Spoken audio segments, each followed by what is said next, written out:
Ailararekin Laudion geratu ginen, bereziki Aiaraldeko ekintzen fabrikan.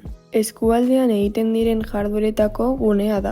Goiko aldean bulego batzuk daude, eta jendeak lan egiten du han.